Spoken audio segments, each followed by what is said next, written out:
ay rated SPG. Striktong patnubay at gabay ng magulang ang kailangan. Maaaring may masiselang tema, lengguwahe, karahasan, sexual, horror o droga na hindi angkop sa mga... Good morning and welcome sa aking munting channel. Ipakulong kaya nitong si Lola Aurea, itong ang si Joanna, nang malaman niya ngayon na ito palang si Joanna ang siyang naging dahilan kung bakit nga inatake sa puso ngayon itong ang kapatid na Ina na si Nono. At kitang-kita nga sa kuha sa CCTV na pinakita nga ni Edwin kay Ina, at ito nga ay sasabihin naman ngayon ni Ina kay Lola Aurea na kaya pala inatake sa puso ang kanyang kapatid ay dahil nga muntikan nang sinagasahan ito ni Joanna. At dito kaya ngayon ay hihimas kaya ng malamig na rehas si Joanna dahil sa napakalaki na namang kasalanang kanyang ginawa, na ngayon ay mas lalo ngang mapapalayo ang loob ni Lola Aurea dito nga kay Joanna dahil hindi na mapigilan ang kanyang kasamaan.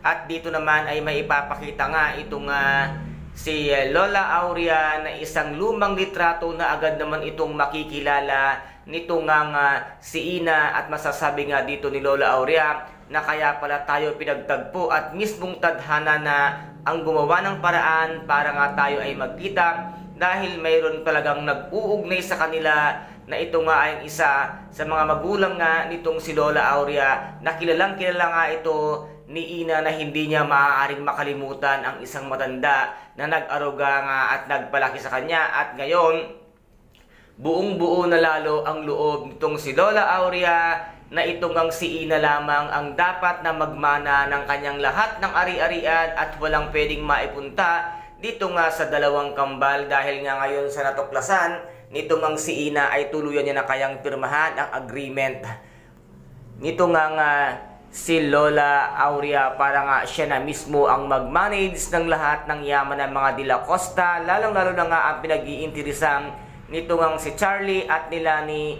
na mapa sa kanila ang De La Costa Corporation.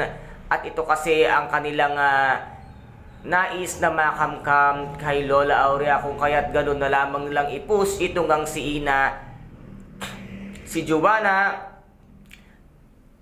na makipag-ayos at makipagmabutihan kay Lola Aurea. Ngunit meron na naman itong nagawang isang hindi magandang bagay, kung kaya't dito na naman ay mawawalan nga lalo ng pag-asa itong ang si Charlie at si Lani, dahil nga sa ginawa na naman ni Ina na muntik na nang bungguin itong ang si Nono na kapatid nga nitong si Ina. At ngayon ay nasabi naman ni Lola Aurea na hindi ko kayo papabayaan, gagawin ko ang lahat para matulungan kayo at maisalba natin ang kapatid mo na ngayon nga ay nakakonfine sa hospital. Kaya guys, ito po ang ating pakaabangan dito nga sa Shining Inheritance, kung ano ang gagawin nitong ang si Lola Aurea kay Joanna, dahil nga sa matutuklasan nila na ito ang naging sanhi ng pag-atake ng sakit sa puso ni Nono dahil sa kanyang muntik ng sagasaan ang bata. Kaya guys, kung nagustuhan po ninyo ang aking videos for today,